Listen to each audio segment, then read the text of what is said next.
Welcome back to the Community Spotlight. I am back with Svend, Rory, Dave, Phil, Lewis, Adam, and Andrew, and we're talking more about Summer of Sonic. Hello. Hello. Way to get a stealth hello in there. Stealth hello. In the last one we talked about the history, conception, and favourite moments of the people that are sitting with me today.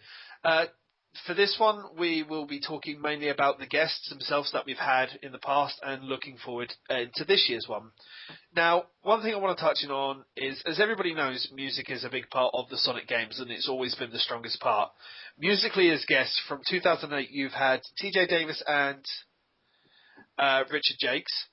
In 2009, you had Bentley Jones, I believe. 2010, you had Crush 40, obviously. 2011, we had Julian Kay, and Jun was back as well. And this year, Crush 40 has been announced. I mean, it's been a very strong lineup. I mean, from musical strength to strength, it's been really good. I think it's largely down to the fact, like you said, music is a big part of the Sonic franchise, almost as much as the actual gameplay.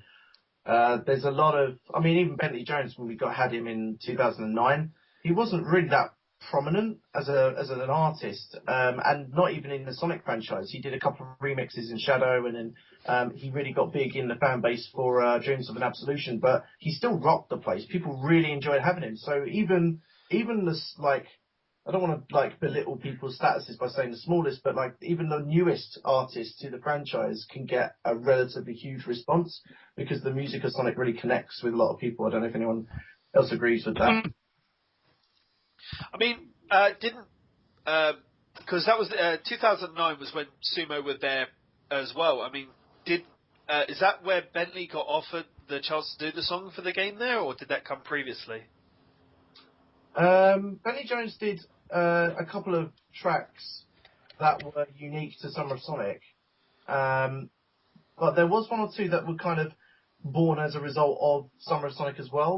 So Much More actually came out of the fact that he met with Sumo Digital in 2009 anyway. So it's like kind of a match made in heaven. I felt a bit like Cupid, kind of going, Bentley Jones and Sumo, make it happen.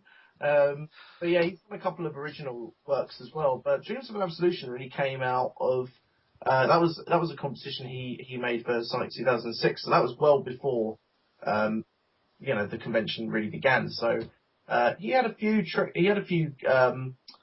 compositions that he could bring to the table, and I think in 2009 he also brought a lot of his original material, like from his solo album as well. Yeah.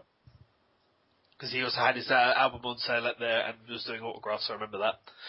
I mean, it's to say that Bentley, I mean, for 2008 and 2009, technically they had a theme song where Bentley did small versions of They Call Me Sonic, which went down amazingly well as the cover he did do.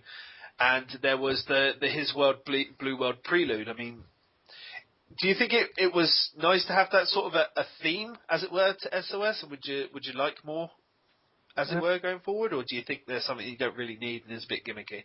Well, I think it's down to, I'd like everyone else to kind of have a say in this one. But, I mean, for me personally, it's nice to have something unique to every convention. Of course it is. I think the music is kind of the obvious way to go. You know, if there's an artist coming to your convention, you can say, can you do a special song for us? And they say yes, and then they do it. But I think we haven't suffered by not having a special song, if that makes sense. Yeah. Sonic tune. Yeah, Bentley Jones did a couple of specific special ones just for Summer of Sonic.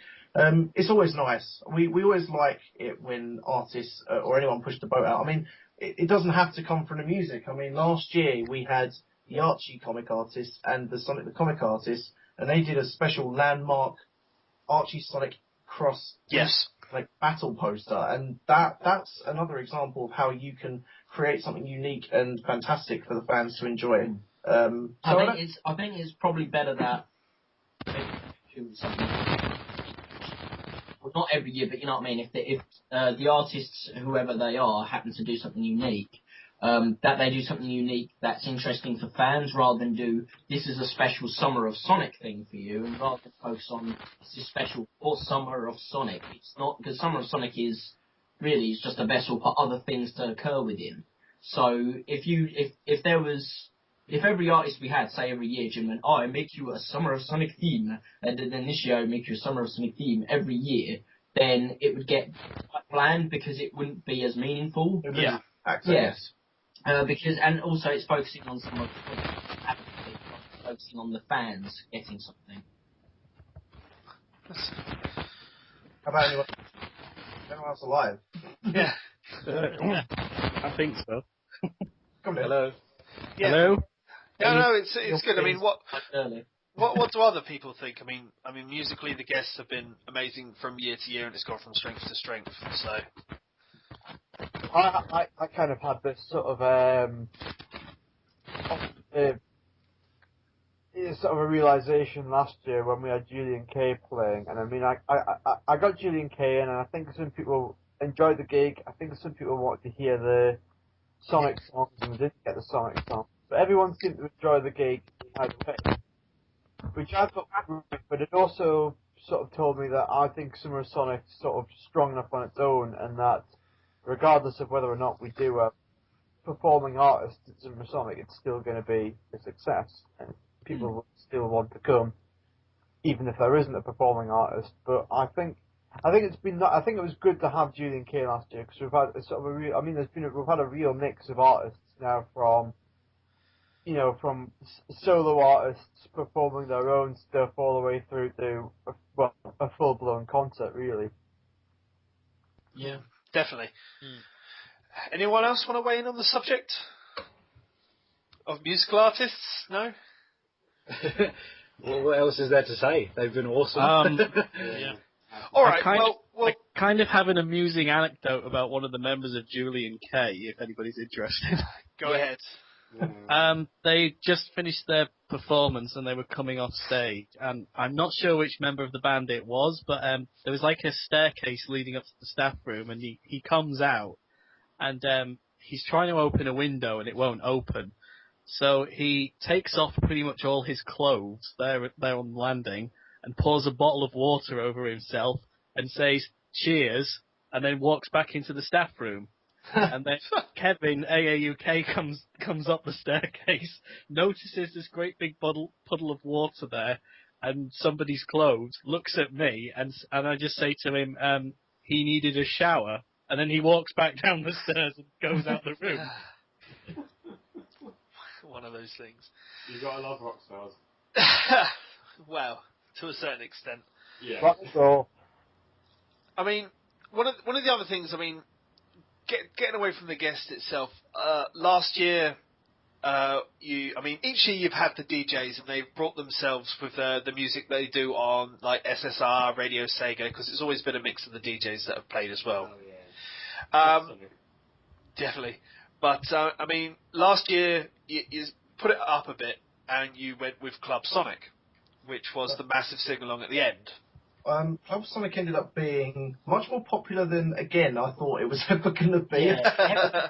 I thought it was going to be, not to downplay it at all, but I thought it was going to be sort of like a throwaway bit that would kind of come between the end of the day, like the end of all the other activities, and June's, well, in quotes, secret performance, right? Because we were kind of teasing he was going to perform. Throughout the course of the actual convention, we actually decided.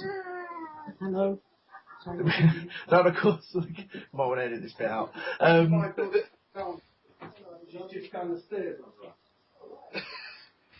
Family friend. This is why we should hurry. So throughout the course of organising last year's one, we weren't sure whether June was going to actually turn up for a start. When it turned out he was going to turn up, we weren't sure if he was going to play. And then when it got to like the wire, we realised, yes, he was actually going to play. So we thought, we had this backup plan, and Club Sonic was the backup plan.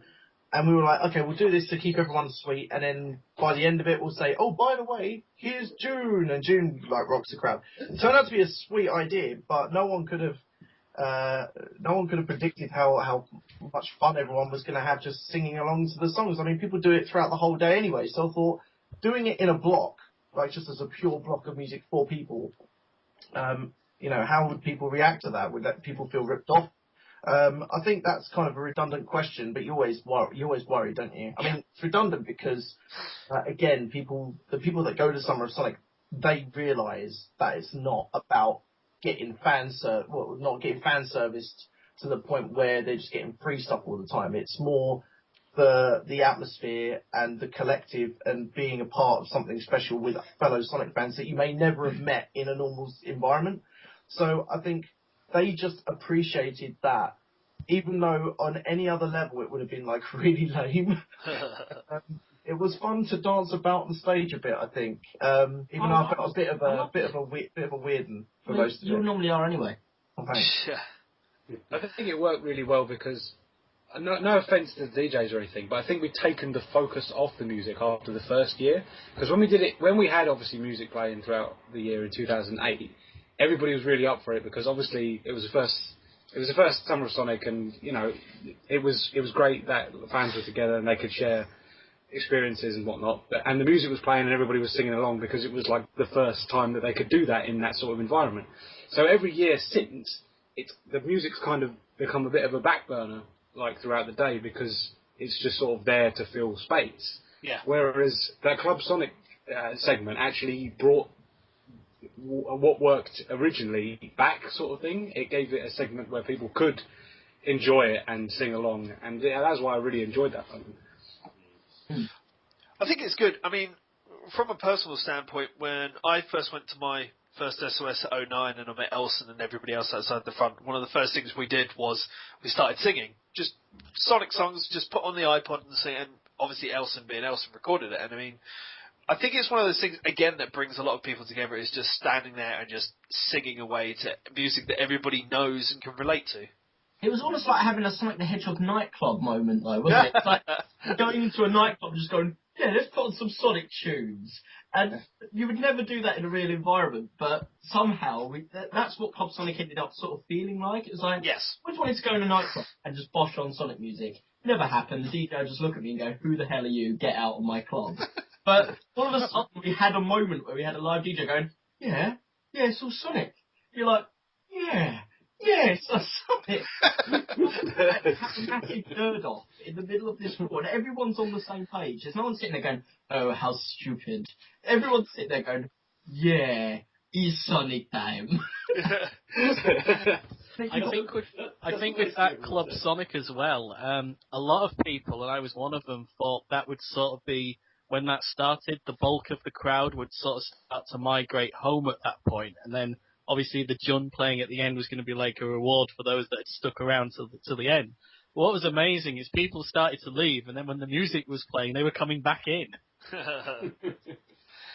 It was quite good for me because I remember when it was you, me, Pete, and Jason, like Draco, in like a little small group. I think we were literally in the middle of the whole crowd when the whole thing began, and literally when it got to freaking the classic, I don't know if it was the normal version of Escape from the City or was it the classic version of Sonic Generations, and the whole place just erupted with singing. Everyone just sang their hearts out, and I was just like, I can't hear what people are saying to me if they're trying to talk to me because everyone's singing.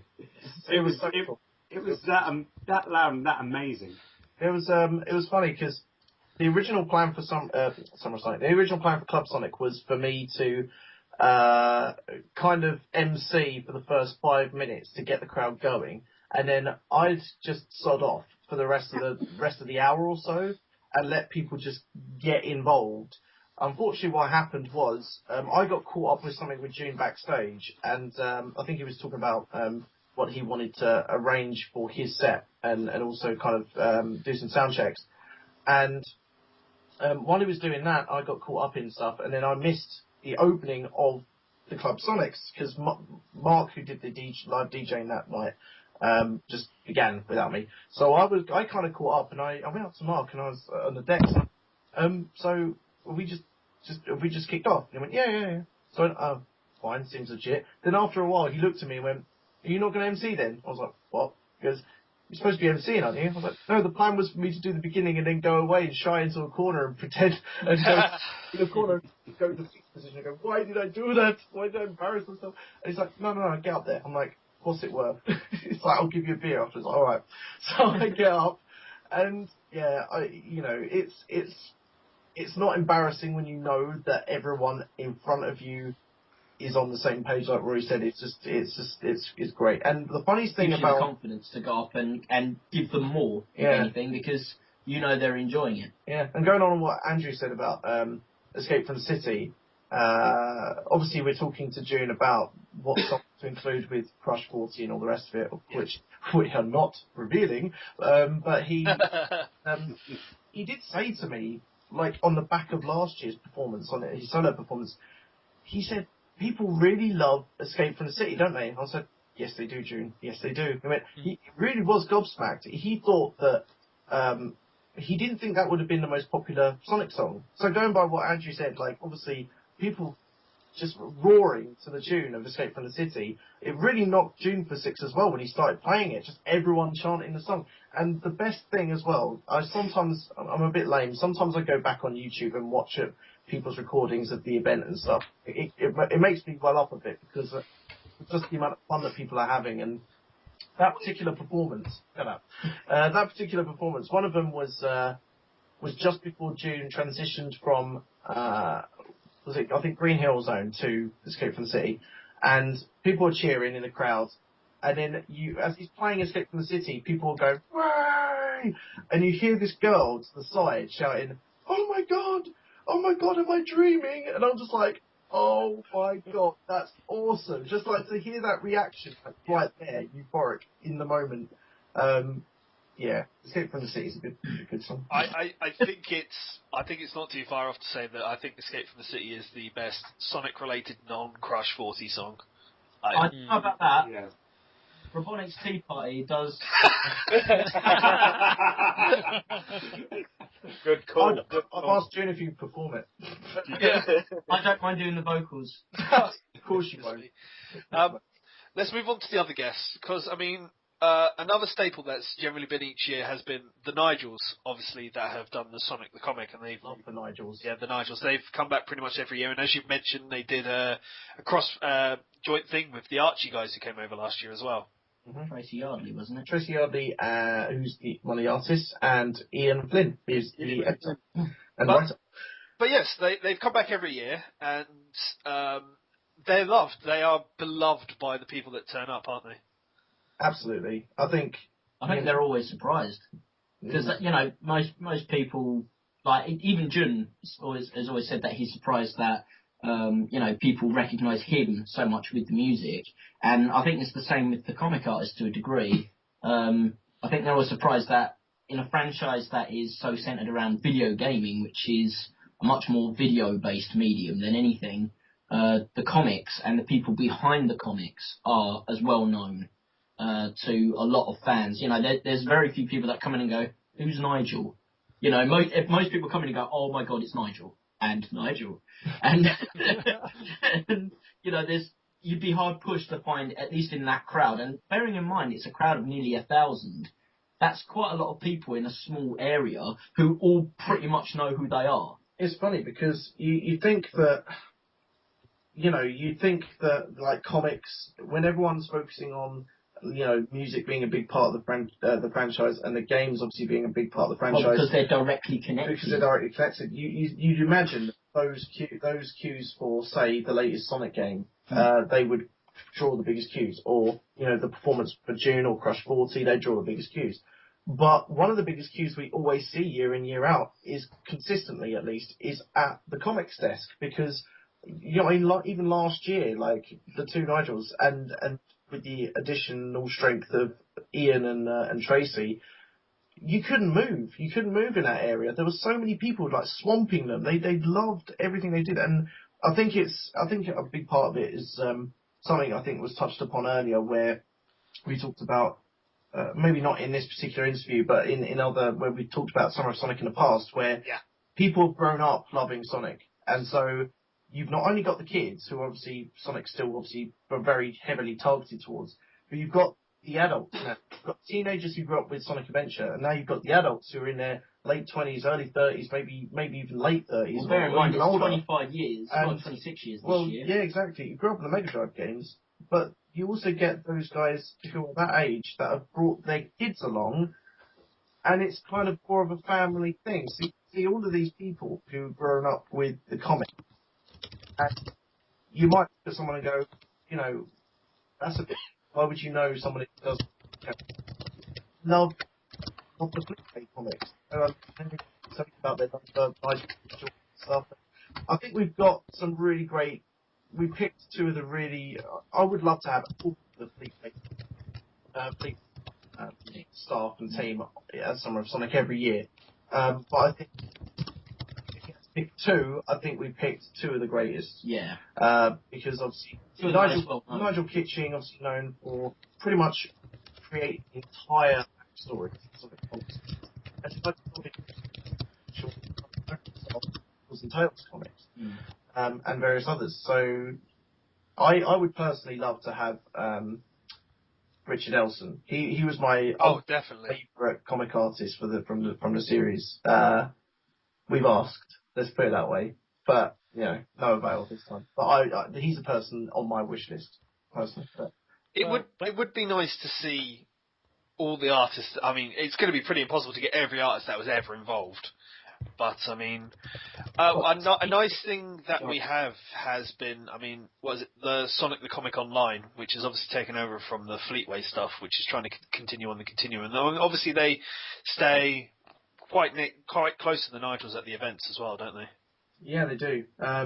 Yeah, really good guys. They do some great work as well. I remember when Sonic the Comic Online actually first began, and I thought that they were onto something kind of special. I initially thought they actually was an official continuation. Then I got in touch with Steve, and he was like, "Nah." I was like, "All right." But even then, you're like, "Oh, no, it's not." You sort of thing. Get out of my life. But no, it is almost pretty much it can be considered an official continuation. It's officially. Yeah, I think it can be considered the closest thing to official as physically possible, because when I've talked to Steve about it, the Nigels have still, at least one of them have had at least a hand in and talked to them about it, and I'm quite sure one of the Nigels is relatively active on the Stick Online forums as well. I've endorsed it, and it's really good to see. Yeah.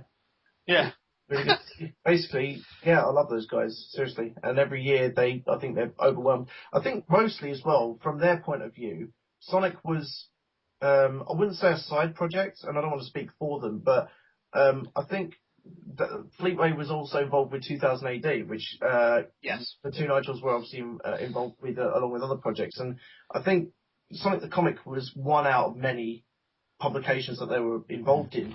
And I think they had, with 2000 AD, they obviously had a much stronger cult following because of, it was already well established and stuff, and also Judge Dredd and everything. So I think for them to come to a convention about a comic based on a video game franchise where I think it's unheard of for them. I think it really kind of surprises them when they consider that we worked on 2000 AD, and that's much bigger than Sonic the Comic was, but they're still going to convention for the latter. Specifically for the latter. So it's quite fun to see. Definitely. One of the other events that I've been on year to year and keeping on strength is obviously the time trials or the challenges, the competitions for the computer games, and obviously to a lesser extent the cosplay. I say to a lesser extent because the cosplay contest started from at 2008. Of some people just coming along. I think it was True coming along in her Robotnik outfit, and she'd even shaved her head for the entire thing. And then it grew to cosplay, was there at that time? No, 2008 there wasn't a competition, but from 2009 onwards, you had the increasing growing of people attending in cosplay, and it just got bigger and bigger each year. It's funny because every year, I think everyone can agree to this. The quality of the cosplayers has just become so much better over time. I think people have really started to get involved and treat it almost as a meta event of itself. I know. Did you see last year there was that one guy who came and he had the suit on and the printed out paper face of Metal Sonic? Yes. I saw that. As soon as I saw that, I was like, what the who are you? And he's like, I'm Metal Sonic. I was like, well done. I was like, well done. And it was just so hilarious because there was like loads of other people that put thousands of pounds ever into making a legit costume. He's just sitting there with a piece of paper on his head. Rory, he was meant to be a TF2 spy. Was he? Yes, dressed up as a Sonic character. That was the whole idea behind it. Right. I have no idea what a TF2 spy is. We'll talk about this later. But they really thought outside the box, especially last year where we had Wes Weasley, which was Weasley. That was ingenious. I mean, a lot of people are extending their cosplay not from just the main video game franchise, but to also the comics and the extended universe as well. Mm-hmm. So, I mean, it's nice to see a lot of people just going away from your standard Sonic, Amy, Shadow, and all that, and just extending outwards. Do you know what was funny?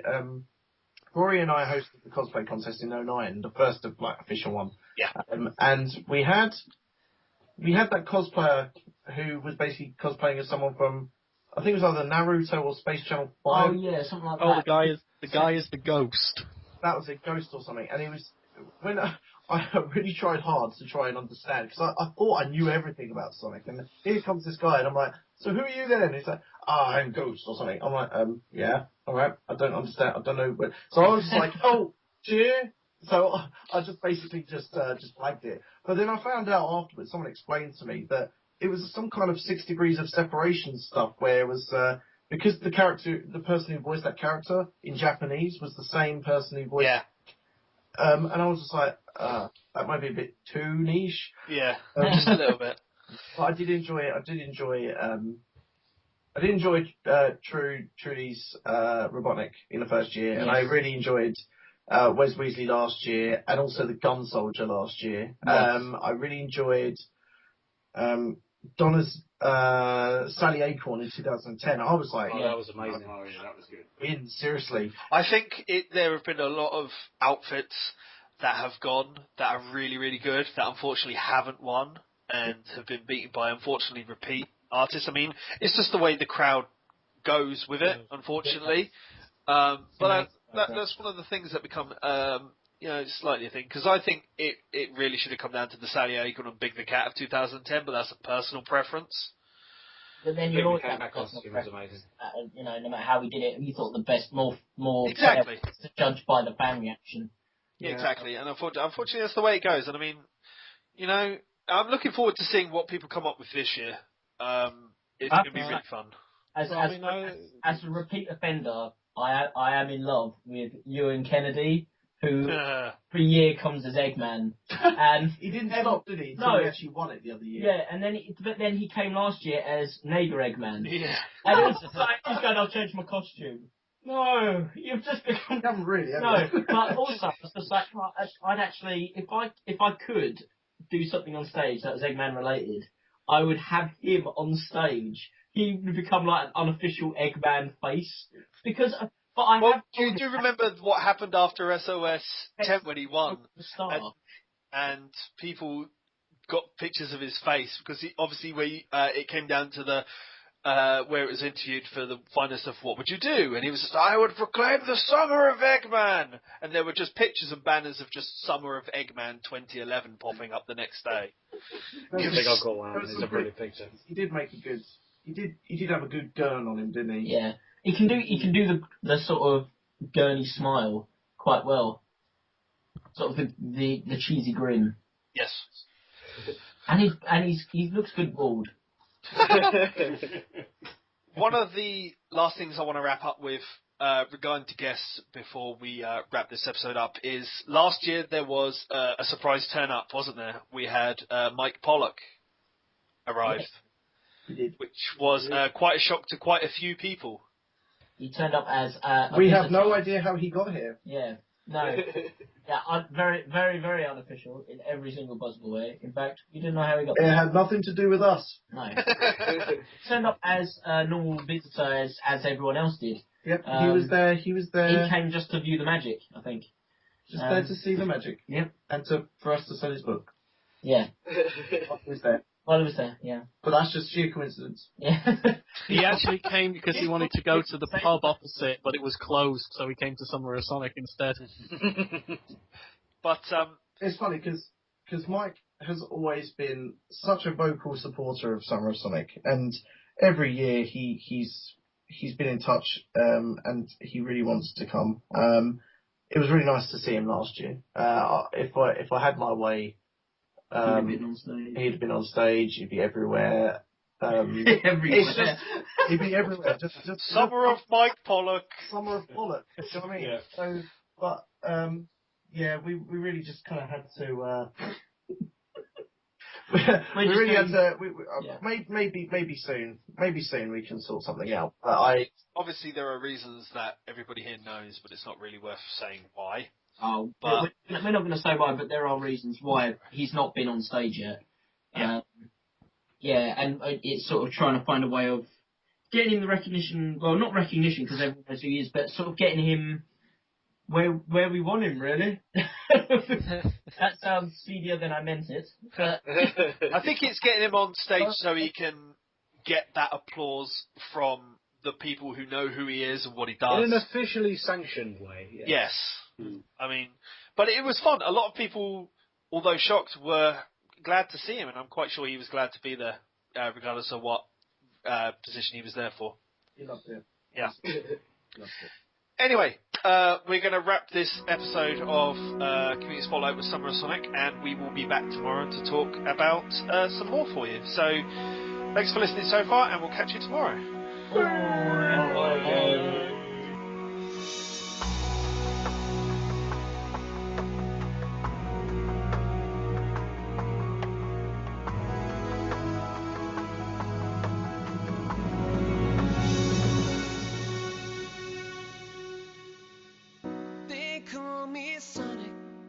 I am faster than sound, I keep on jumping around.